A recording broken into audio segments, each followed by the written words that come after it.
In the 5th century BC, the Chinese military philosopher Sun Tzu observed, "There are three keys for a nation to be victorious in war: soldiers willing to do battle, weapons ready for use, and perhaps most important, the wisdom to win without fighting." But wisdom is born of experience. Without war, without enemies to fight, experience must come from training in conditions as real as possible. For a squadron of U.S. Navy F-18 Hornet pilots, the war games are about to begin against a very real and threatening opponent, the Russian-built MiG-29 Fulcrum.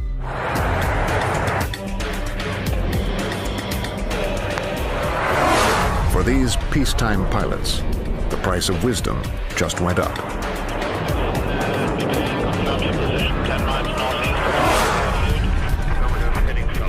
It's called Red October.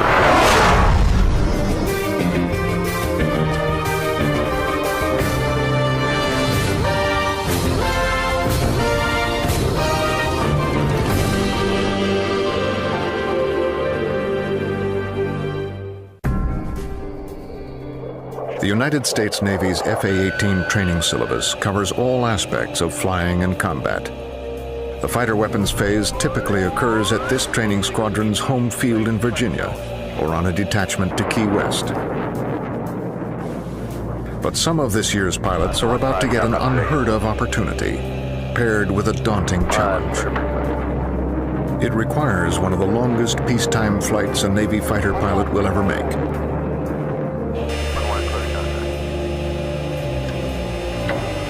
"9 hours across the Atlantic Ocean to meet the most widely exported threat aircraft in the world, the MiG-29. MiG is clear for takeoff in 25012. Cleared for takeoff. But these MiGs are different. They are flown by an ally and provide real-world training against the actual threat. Not a computer, not a simulation, and not a Hornet pretending to be the Fulcrum, but a living, breathing, real MiG-29. Flown by the best trained, most experienced, and toughest Fulcrum pilots on the planet, the German Luftwaffe's 73rd Fighter Wing.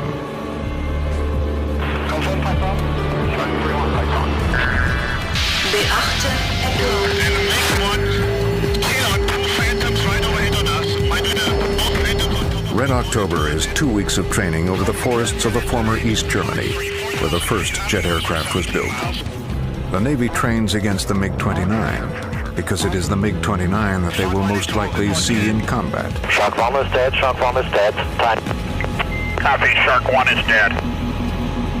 Widely sold by the Soviet Union and then Russia, the Fulcrum is inexpensive. 2 aircraft can be had for the price of a single Hornet.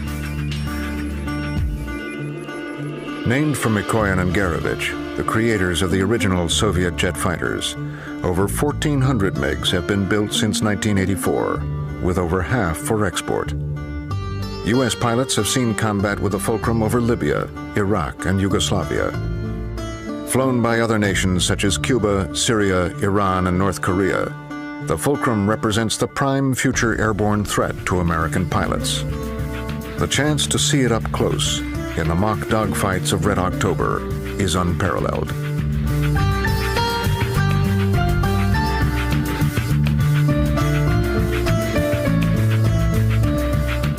In a simple comparison, plane versus plane, the Boeing-built Hornet comes out on top. But the advantage over the MiG is less clear when the jets come to the merge, an engagement's initial meeting where the aircraft pass 1,000 feet apart at speeds that can exceed 1,000 miles per hour. The formations and presentations of the battle may be preset, but the outcome is anything but certain. In the end, it is the quality and experience of the pilots that matters most. Dogfighting is like a knife fight. It is close combat, and nowhere in the world will you find a better MiG-29 pilot than here in Germany. They fight with an Eastern weapon, but have adapted Western tactics. They are trained to use independent, creative thinking and benefit from NATO support and maintenance, flying upwards of 150 hours a year. These German MiG pilots are the best trained, best equipped, and most dangerous opponents the F-18 pilots will ever face.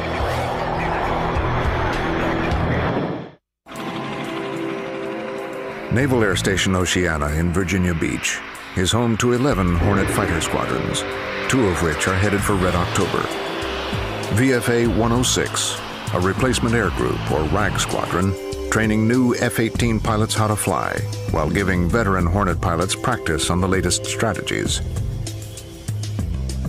And VFC-12, an adversary squadron whose role in air combat training is to simulate a MiG-29, duplicating the MiG tactics with the F-18.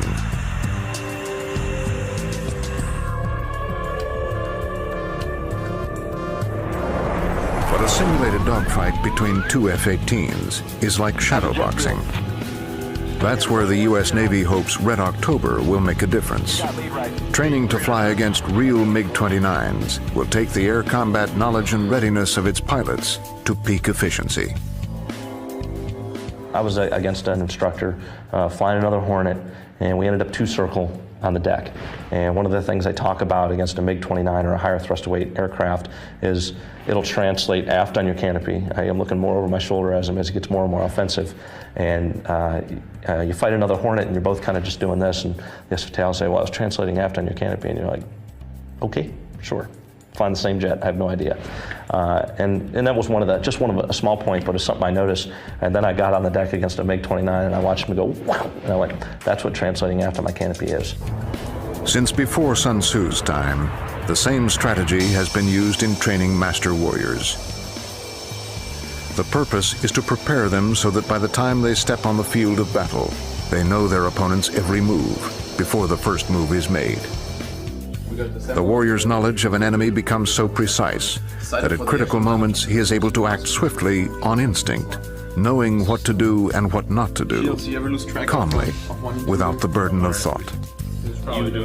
For the pilots of Red October, gaining real-world knowledge of the MiG-29 fulcrum will sharpen their instinct should they ever face one in combat. F-18 missions rarely last more than 2 hours. But the 9-hour translant from Oceana to Laga, Germany for Red October is no ordinary mission. To stay focused during the long flight, the pilots keep each other company, talking, even singing Academy fight songs. They wear 5 layers of clothing should they have to ditch into the frigid North Atlantic.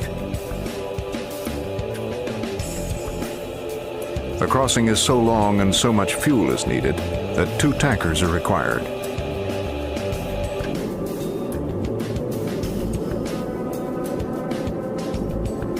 In fact, even the Boeing KC-10 needs refueling.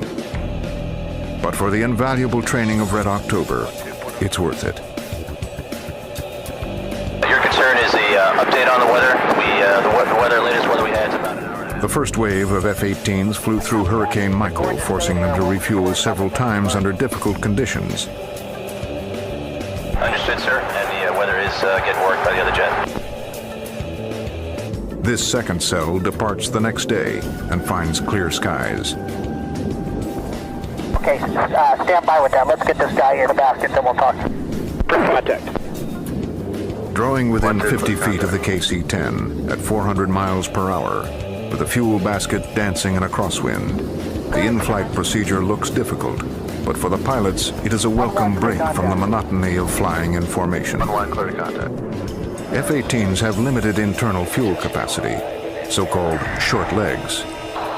Each jet is outfitted with 3 external fuel tanks, maximizing their range at nearly 1,400 nautical miles. Each Hornet will use 4,700 gallons of fuel, enough for a car to drive each of the 50,000 miles of interstate in the United States 3 times over. In order to preserve enough fuel to reach a divert base in an emergency, they will top off their tanks 6 times while crossing the Atlantic. The fuel flows quickly. In a single minute, the tanker transfers as much gas as a typical American car needs for a year. Compared to the aerial war games waiting for them in Red October, the translant is an endurance test. But there are no complaints. Bragging rights come with flying 9 hours in a Hornet, and pilots will wear it like a medal. My wingman in there just to get a little gas. Roger, go ahead, disconnect. Disconnected.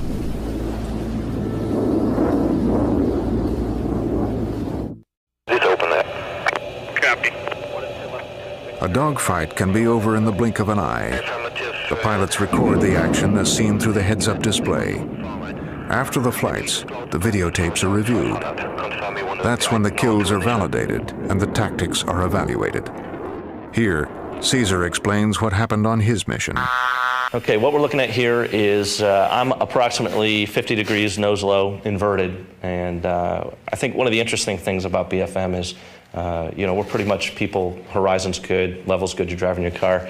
Once you're in a fight, you have no idea which way is up. You get fleeting glimpses of the ground, the sky. I had no idea which way I was heading. I knew my altitude, I knew I was 50 degrees nose low, and I knew where the hard deck was, i.e. our minimum altitude. Now in combat, our minimum altitude would be the ground. But that's a little dangerous to train to. And in this case, our minimum altitude is 8,000 feet because of the floor of our operating area. But I know I've got plenty of altitude, and I'm pushing them around offensively here that I feel like I can do anything I need to do. And here I am inverted, coming through 50 degrees nose low. I've got G right here. I'm under 3.2 Gs. Apologize for the quality of that. And I've got my time in here, which is good for reconstruction purposes. And I'm at 2,100 feet of range and 240 knots velocity, or V sub C, we call it, closure. In this instance, I don't have a radar lock on a MiG-29 with guns selected, and this is our funnel. The radar's not getting a lock, but the funnel means that bullets, if I pull the trigger, are coming out, and as I transcribe through the sky, through that arc, the bullets are going down through there. And if I do pull the trigger with a radar lock, it switches from the funnel to the director mode. I've got a TD box, target designator box, that says, hey, the target's in there. Actually, it's a little bit lagging right there. And this is where my pipper is right now. If I pull the trigger, that's where the bullets will go. So my job is to maneuver this out in front of him along his flight path and just rake him over the coals. So we're working those low here. Let's go. Trigger down. Okay, right there was one fleeting. It's a radar lock, but it's a snapshot. What we mean snapshot, I mean it is instantaneous, quick shot. It's a valid snapshot from the aspect is I'm pulling the trigger a little early here, but I'm seeing his flight path coming this way. I'm trying to bring the director reticle down and to intersect his flight path. So if you watch closely, there's the event marker. The trigger's down, I'm spraying bullets in front of him, and right there. Not a great shot, but I did take out about 3 or 4 feet of his left wing tip. Will that affect him? Yeah, I think so. But I'm just spraying bullets downrange here. Again, the fangs are out. I'm really, it's a MiG-29, it's a Fulcrum, and here I am fighting them.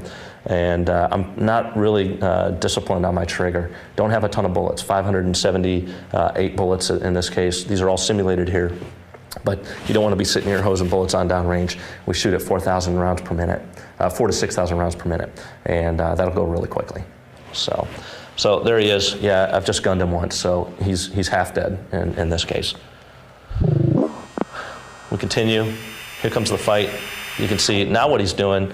He initially tried to defeat my gunshot, and we're only about 1,300 feet apart, and he's just trying to get above me and pull into me. And what might cause is an in-close overshoot, and what happens there?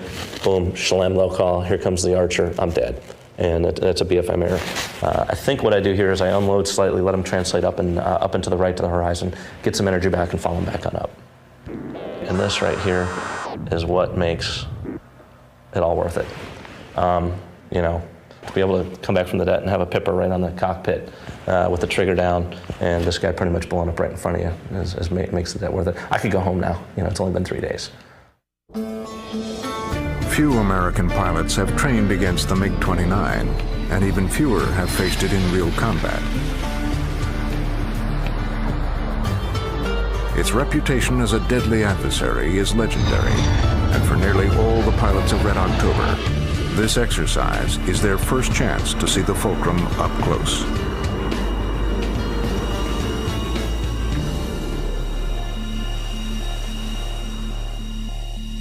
Here we're standing in front of the MiG-29, the German version of the MiG-29. The German Air Force got these aircraft in 1990, right after unification. The East German forces had 24 of these jets, and the West German Air Force, of course, took over all of those aircraft. It was a very, very interesting aircraft. to German Air Force and to NATO in general, because it was the first Russian aircraft that had the maneuverability to counter the modern NATO jets, and it had a new radar, a pulse Doppler radar, that was capable of detecting low-flying aircraft. When the MiG-29 first appeared, its radar was reputed to be equal, if not superior, to the Hornets. The Luftwaffe MiGs dispelled that rumor to the great relief of the West, but the Fulcrum proved to have a few tricks up its sleeve. Most fearsome for the Hornet pilots is the MiG's helmet-mounted sight, a retractable reticle with a heads-up display for the Archer infrared missile. The F-18 has nothing comparable. An American has to point the nose of the Hornet at the opponent to achieve missile lock. But in the MiG, the pilot merely turns his head. For the Americans, the Schlem radio call means the end. Northern Hornet is dead. The Northern Hornet is dead. Copy, kill is delayed. If you take a closer look at the aircraft, we find the cannon, which is right here. It's a very big cannon. It's a 30mm cannon. And right in front of the aircraft, we can take a look at the ammunition. This would be the typical load of the gun. It's 150 rounds. When you compare it to the Hornet carries a couple hundred, but these rounds are a lot bigger. So if you need just one of these rounds to blow up a Hornet, while a Hornet would need several rounds to blow up a MiG-29. The gun is still a very valuable weapon in the dogfighting today. It's the only weapon that you cannot jam or decoy with other decoys. While the Hornet may have superior slow-speed maneuverability, the Americans are dazzled by the Fulcrum pilot's final surprise.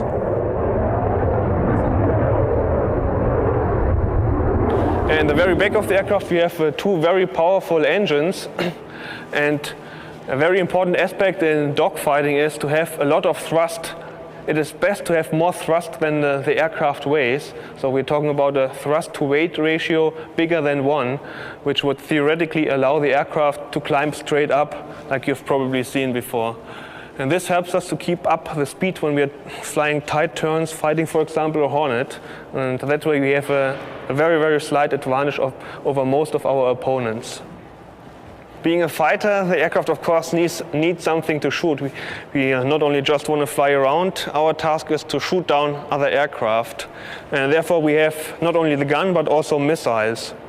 And here we have an older infrared version. It has an infrared seeker head, which is looking for heat sources, mainly for the engine exhaust, which is normally very high temperature. So this seeker head will lock onto the exhaust of the target aircraft and then steer itself toward the aircraft. It's a so-called fire and forget missile. The second missile we have is the so-called Archer. It's also an infrared missile. It's a fire and forget missile also. So it will lock onto the heat source of the enemy target, of the enemy aircraft.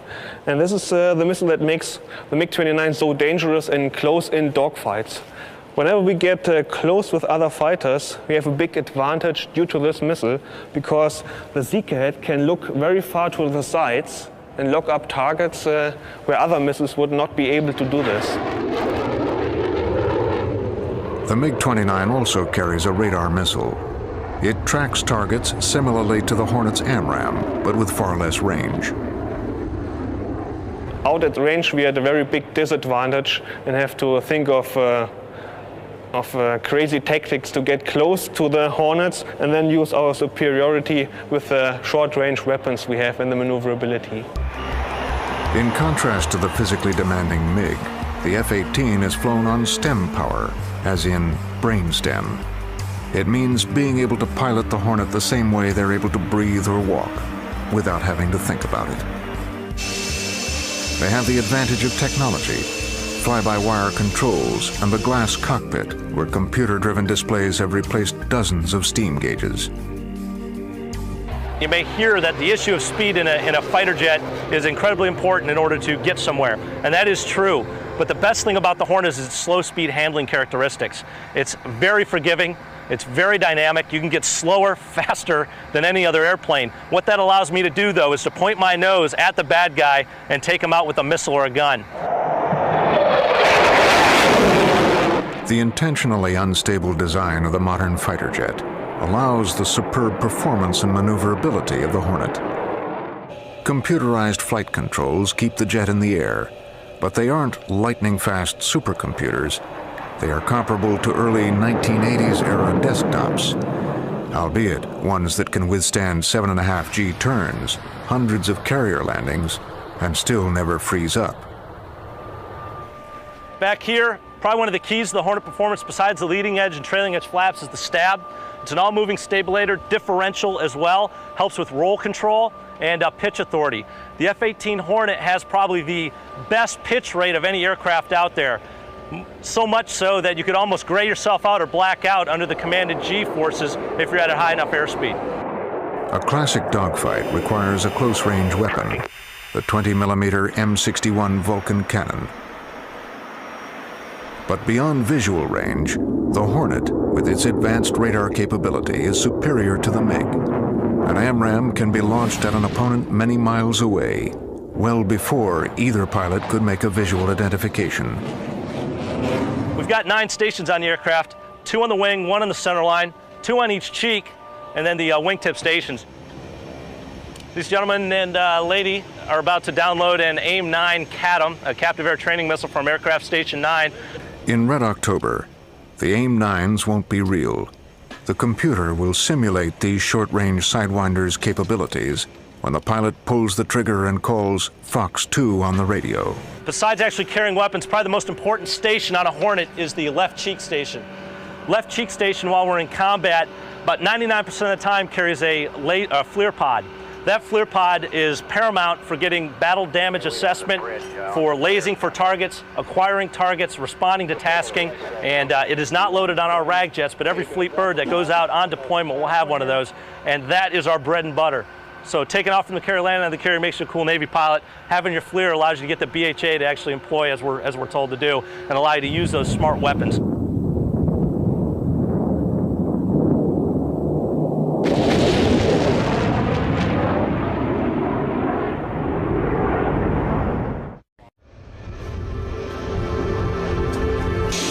The ritual never varies. The signals between the pilot, plane captain, and ground crew are part of a well-choreographed ballet that emphasizes safety. Red October is more than just training for pilots. Nearly the entire squadron goes to Laga. 150 ground crew, maintenance staff, and support personnel. They practice the takeoff and landing procedures and perform maintenance and support under real-world conditions.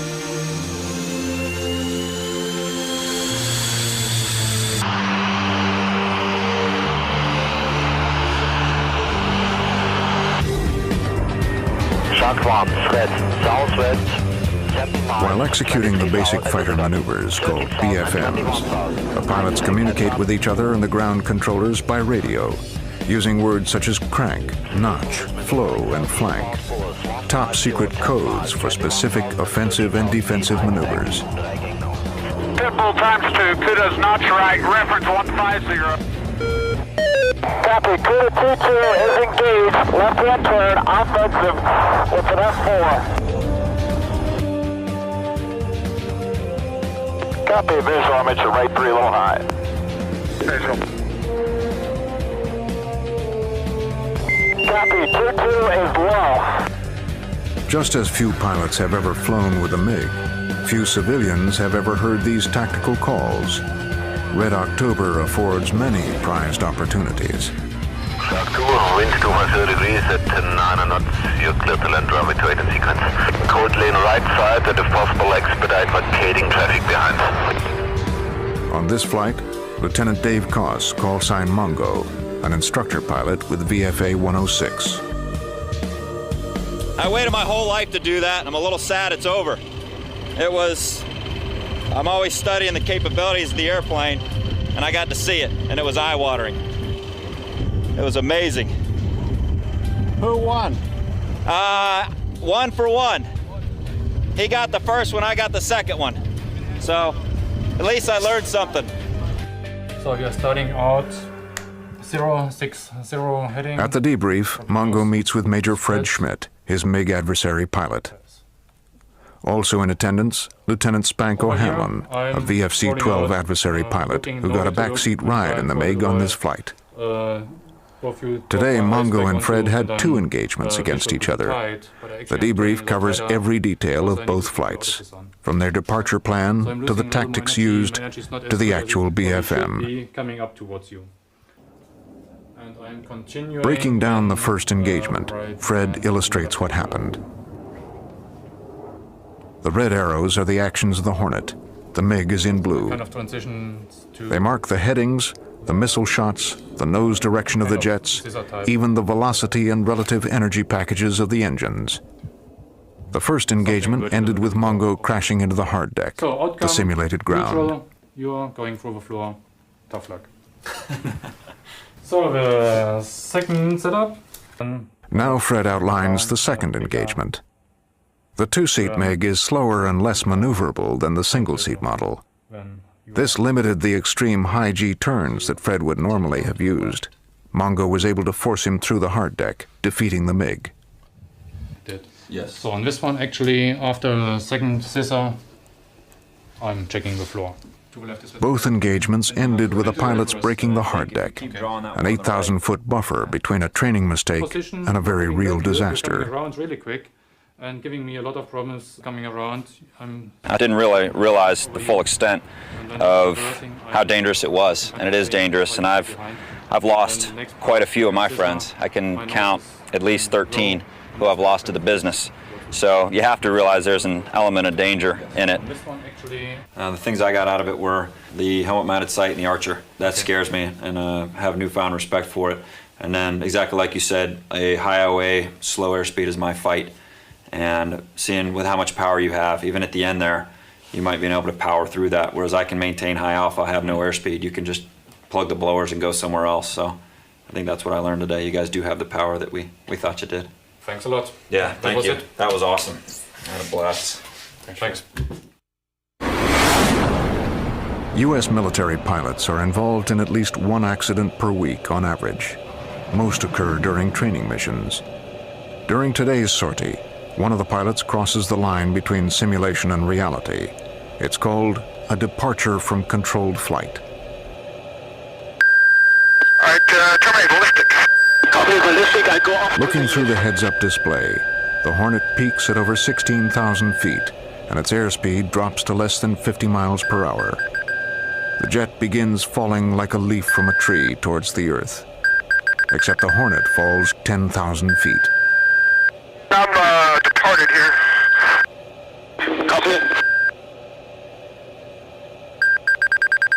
Watch your altitude, watch your altitude. I'm out of control. To survive the departure, the pilot must relinquish control of the aircraft to the flight computers. Watch your altitude. Yes, I'm okay. I'm recovered. Altitude. Copy that. Only the pilot's training and the F-18's computer allow him to regain control, but only after crashing into the simulated ground. Fortunately, the incident occurred at Red October. The pilot will live to fly another day. Should he ever face a MiG in real air combat, he will know the risk of attempting a similar vertical maneuver.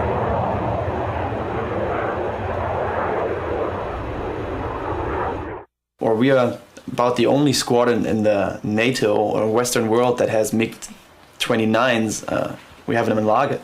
So we're the sister squadron flying the F4s. I'm very lucky to have them there because they attract all the a lot of other squadrons that are coming over for DACT, that is dissimilar air combat training.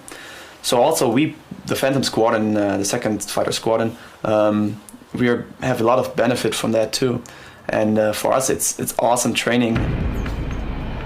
The Germans know their special place in the fighter pilot world and love the opportunity to demonstrate their abilities. But Red October is intended to be a training detachment for the American students.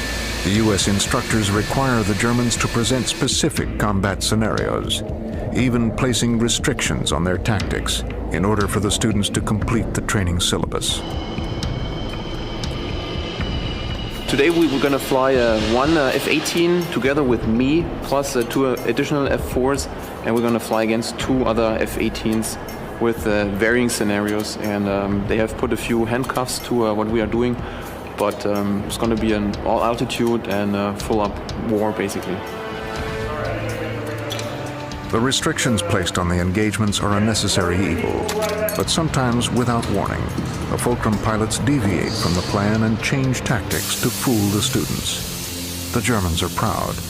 They are the best aggressor pilots in the West, and they want to show what they can do.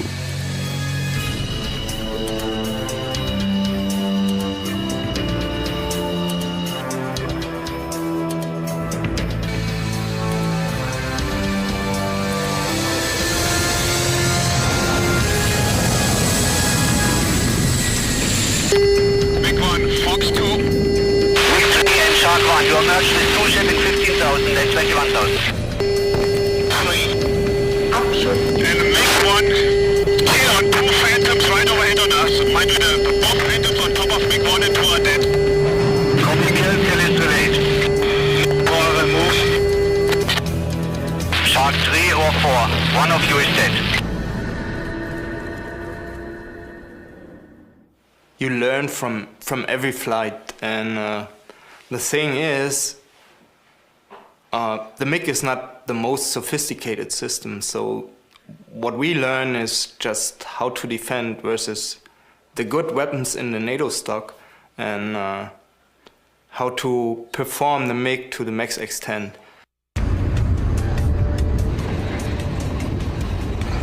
The next mission, a 2v4. 2 Hornets are headed for an engagement with 4 adversary aircraft.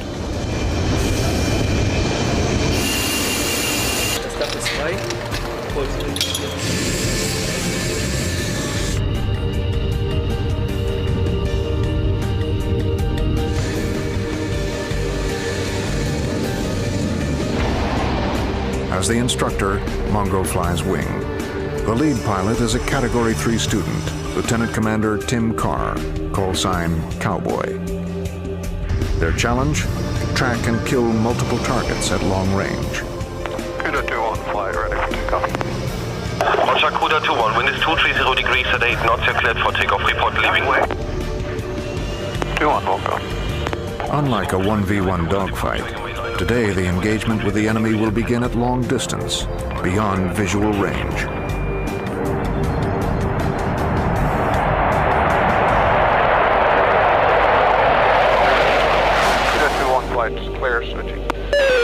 The view we have right now is the same formation. If you can imagine, we're flying this way right now and the camera's right in front of us pointing back at us. So we're looking at both of us from me more of a head-on view, him from kind of the side. And when I'm flying in formation, you can see my aircraft back in there. So that's kind of what we're looking at. We're at about 5,000 feet. This layer is about 3,000 feet thick. And it's pretty much clear above 8,000 feet on this flight. We can train down at those low altitudes, but we burn a lot of gas. So we like to get up on top of it, get a lot better gas mileage up there. Now we're just accelerating. We're going to get a G-warm. That's a maneuver we do just to put some G-forces on the jet to get our bodies used to fighting under high G loads. It's required before doing any ACM. It's 2 90-degree turns, just 4 Gs in the first one, and then 6 Gs in the second one. Gives me a chance also to lock onto my wingman with my weapon system and get my weapon systems checked, because he's been able to do that on the join up. When you hear that tone, it's just I've selected my weapon system as we're getting ready to pull into this G-warm. A rough ride on a roller coaster will reach 5 Gs for a few seconds. Anything more would cause an immediate loss of consciousness. Training and a G-suit keep the pilots safe at up to 7.5 Gs. Yeah, the G-worm, like you said, is just to get our bodies acclimated to it. And no kidding, the more Gs you pull, the better at it you get. And also checking to make sure that our G-suit is plugged in. You can feel the pressure on your legs that it is inflating. 22,000 maneuvering. Southern group code. Fights on. That's the standard call. We've told everybody we're set up where we are. The bandits have called set in the south. We get our tapes on call, so we're recording our radar picture and HUD picture and call the fights on. Good flight, fights on. And start heading at them. Picture, 2 groups, azimuth 5. Western group, Bulls, 175, 13, 17,000, flanking northeast. He's basically just told us we've got two groups. Anytime somebody's more than a few miles apart, they call them a separate group, and now he's told us there's two of them. And I've just picked up this near group that's on my radar. I've asked GCI to declare that group, whether they're friendlies, hostile, or unknown, which would be bogeys, and they declared them hostile. I was kind of expecting bogeys, so I'm going to ask for another declaration here just to make sure they're the bad guys. We've already targeted into this group. ×2. Yeah, but we're taking shots into this near group. Different mindset. When you get a bogey call, you can't shoot those guys. When you get a bandit call, you can shoot them. So if they call them bogey, we have a totally different mindset going in. We're not shooting long-range missiles. Whereas if they call them bandit, we're shooting long-range. Again, bogey, you can't shoot them until you visually ID'd that they are a bad guy. Mike range 12, green vector north. Pitbull ×2, kudos notch right, reference 150. This, we've supported our missiles for a while here. Now we're doing some defensive maneuvering. We're looking good here. You look very good, very good. We're both upside down, pulling about 5 Gs, going real nose low, getting into the notch. The warble and tone you hear means that they have targeted a missile into us, but this should, hopefully, our defensive tactics are going to work, and we'll be able to come back in off of this. We descended probably about 10,000 feet in, 5 to 10 seconds. It's a pretty aggressive maneuver. It's a lot of fun. It takes a lot of practice to get your fingers moving where they need to be while you're doing it. We're trying to maintain that same formation while we're maneuvering the jet 5 or 6 Gs, trying to get our radar looking in the right piece of sky so that we come back to get these guys. Hopefully our sensors pick them up before our eyeballs have the ability. You can't kill somebody you don't see, and if your sensors don't pick them up, then you need the eyeball to do it. Slow 150. We had good missiles into this group. We were feeling pretty offensive. We were on our timelines, and things were going along pretty good. We could have done a better job cleaning up this merge, but we had high confidence in our lethality going in, so we decided to flow on to the next group here. And there's another group about 20 miles away that GCI has told us about, so we're flowing in their direction. The southern group is tactical 19021, 21,000 hot, 2 ship. 222, Charlie 1, F4. Situational awareness. It's your overall sense of what's going on. So if you have high SA, you pretty much have that picture we talked about earlier in your head. If you have low SA, you can be what we call tumbleweed, where you're the tumbleweed blowing in the dust, where you don't see anybody, you're not talking to anybody. I'm a little tumbleweed here, and you're helping me out by making calls. He's engaged with a couple of F4s here. I'm trying to regain sight of him, and his engaged communications are allowing me to get my head back where it needs to be to see him and pull back in with him. We just came in with 2 F4s. They came in an altitude split, so I'm going to split off and go for the high one, and shortly thereafter we're going to pick up the low one. That tone you hear is me getting a lock on this guy, and I just killed one of the F4s, and Cowboy will take care of the other F4. Mark 3, kill Phantom, left in, turn low. Copy, clear. Now we're just, you can see us looking around, making sure we're not going to hit anybody, because there's been 4 airplanes in really close proximity doing a lot of turning here for a couple of seconds. And let's terminate this. Confirm terminate. Kidder 2 on terminating. 2-2 terminating. Mantula, copy, terminate.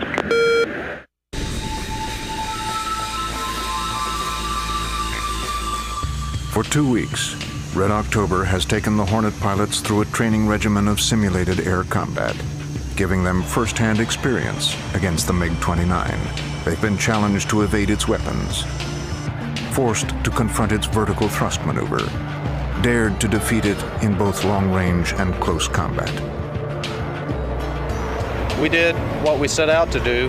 We validated our tactics, and I'm comfortable knowing that if I launch off the ship in this jet, I can take it up against the best the enemy's got to throw at us. I'm going to dig inside the turn and bleed a little bit, trying to get back up to it. The lessons learned at Red October are too valuable to be left in the debriefing rooms. He has to come off and get us a little bit. I'm actually going to dig down inside the turn. In between flights, the pilots swap their war game stories with a mix of adrenaline and relief. Fox 2, Fox 3. He falls off my turn, and then we terminate with that. They reenact their successes and their failures Nah, he comes down and he starts popping stuff back. All right. Live and learn. So I got my work cut out for me. Yeah, it's pretty impressive. The exchanges may be part bravado, but there is no mistaking something new in their eyes. A clear look of self-awareness. I'm freeing him, and I'm getting under him. All of a sudden he just goes, and he goes, and he settles into the deck.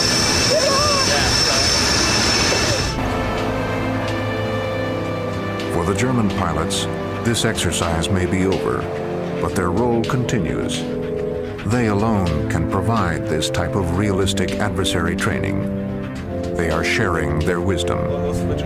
Up and press start.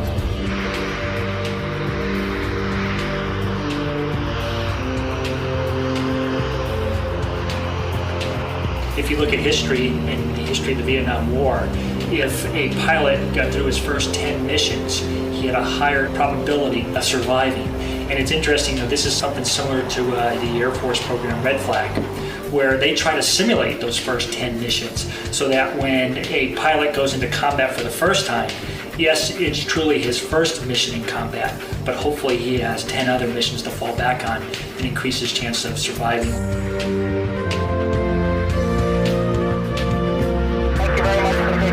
By flying in Red October, the American pilots have passed a critical entrance exam for survival, should they ever have to face a MiG-29 when the air combat is real.